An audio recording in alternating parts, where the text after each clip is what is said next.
Hey everyone. So the specifics of this might not match your situation, but there will be something in here for almost all of us, really. Yeah, definitely me. My whole life has been turned upside down since my divorce, and I have recently become aware of an intense fear of abandonment. Yeah, that seems to be controlling all aspects of my life, especially my relationships.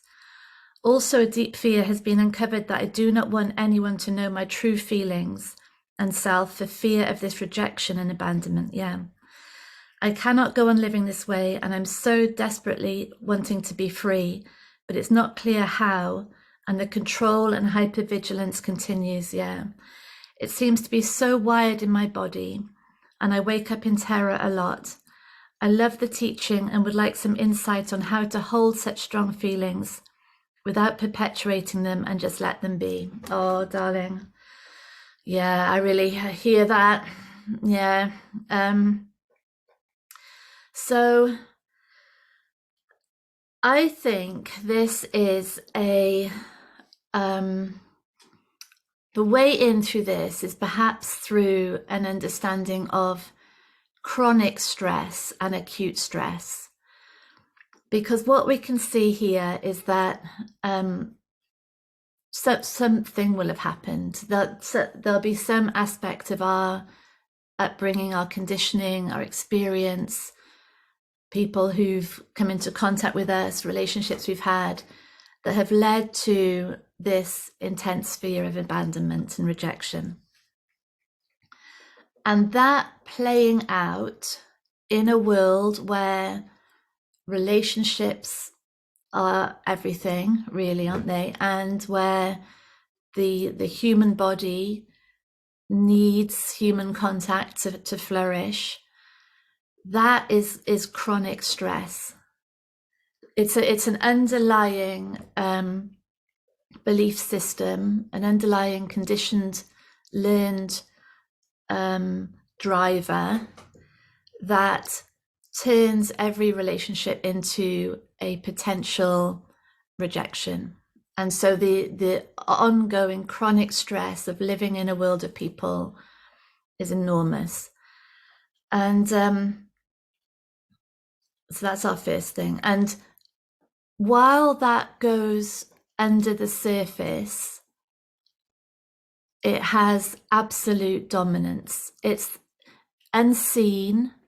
That driver is the ruler of the show, and all our relationships are held in its grasp. And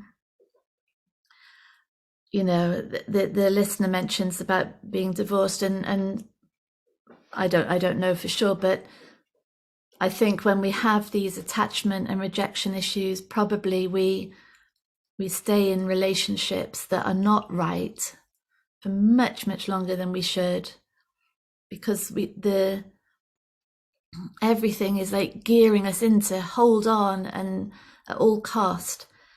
And so what we have now is a divorce. And what we can start to look at now is the freedom that is available in being able to write what this listener's written.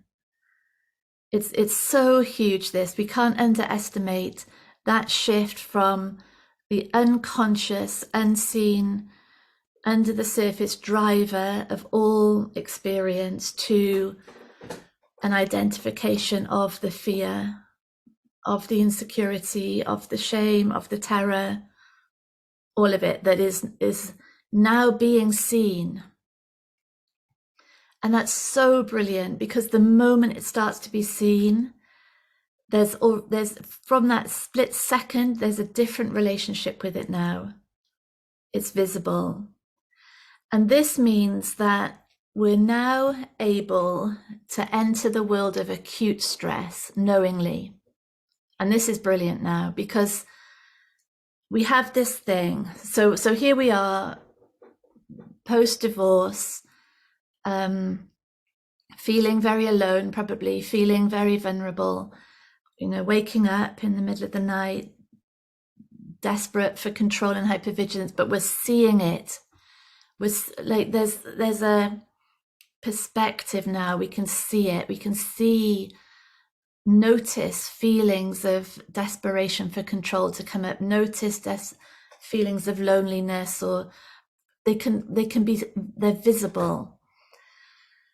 And this means now that for the rest of our lives, the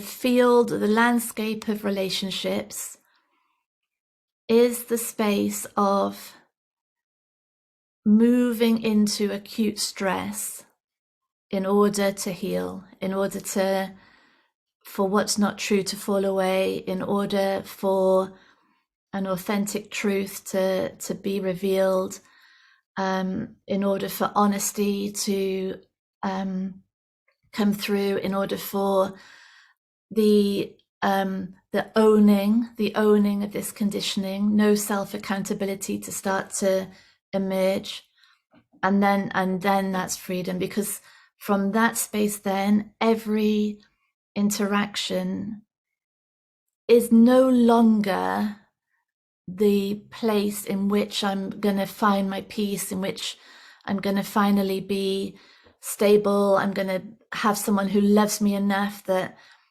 I'm finally going to be secure. That's done with now. That's the old way of life, and it was trauma, that life.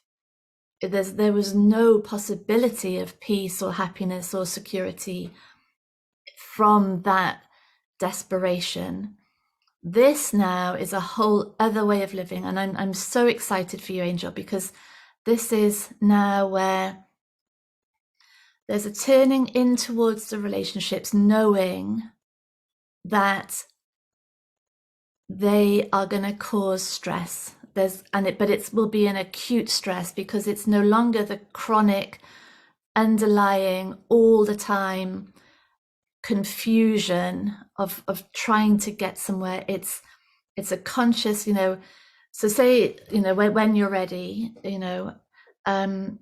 say you might go out on a date, and that might be an acute stress. It might bring up all fears of being rejected, of someone taking one look at ourselves in the bar and off they go, and who knows, or even just putting a profile online might be an acute stress, or talking to a friend about who we'd like to meet, and anything like this. There's a stress in it, but it can be seen. And there's a stress in it because it is pressing the buttons of our deepest insecurity and our deepest fears, deepest shames, and good that it's doing that. Because what we can see is how easily our world shrinks in this fear, and we protect ourselves. We can't bear the thought of rejection, so we just get smaller and smaller and smaller, until we're so hypersensitive and so raw to even the slightest glance that we're interpreting as they don't like, whatever. We're so lost mired in what has to be protected and what's at stake. But now, and we'll do all this. We're doing this together, all of us in our real community. We're just moving in deeper and deeper into life to see those buttons being pressed, really, because there is no physical danger. The danger is that these feelings of rejection are going to come back, and good, because then they can be had. And so we could go on a date with someone and they might ghost us, or they might say, I don't think you're attractive, or you are boring, or much worse, it turns out. and good, because it's allowing the system to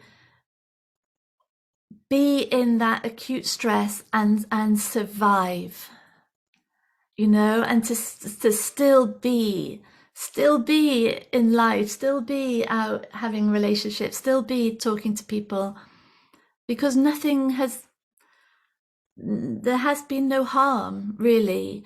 And so these buttons being pressed, these triggers are actually things to seek out, just at the level that we're ready for them. But this is it for the rest of our lives.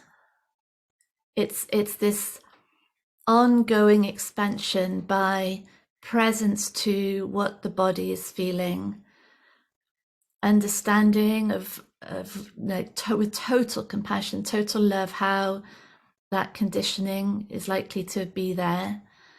So really, in a way, it's the little child that is going out in the world, really, and being allowed to be there with all their hurt, all their wounds, their trauma, everything. They're just being allowed. And then through these, and they are acute stresses, and I think it's really good to recognize that, it's not comfortable. Nothing about this is comfortable. Nothing about expansion and healing is comfortable. That it's been the search for comfort, the desperation to be comfortable, or to not suffer, that keeps the system in this vicious circle that just gets worse and worse. So we're moving out, inviting in the very things that we're most scared of, really, to just bit by bit, and we survive. And then soon we're not just surviving, we're alive. We're alive. We're life in form in the world, living. And there's nothing at stake. And it's quite amazing actually how quickly there's nothing at stake once this virtuous cycle starts to kick in. Each rejection really is a gift, and then we start looking forward to what is going to be revealed. What are the layers of defense that are holding the whole system away from, in this sort of belief, this dream of separation. So I really hear you, darling. I really hear this question. So it's just step by step, and moving into those elements of acute stress to heal and see and witness and notice, and through that space to really, it's soften. Like it's in a way, it's a bit the opposite. We need acute stress in the gym to strengthen and to harden up the muscles, but in a way for the self, it's the opposite, where the self identity, that collection of insecurities and wounds, is getting less and less, softer and softer, less and less armor, just more and more honest and fluid and open, and owning of our own stuff, and it's really fine to say to people, I'm working through attachment things. Really fine. It's not on them. It's not on them to solve our issues, to hold this sacred space in which we're never rejected. No, it's on us to own it, to feel it, and then just heal it as we move through, as we move into life. Yeah. Oh, it's for all of us. Whatever it is, this is for all of us. Whatever our equivalent is. Yeah. So much love to you all. Bye.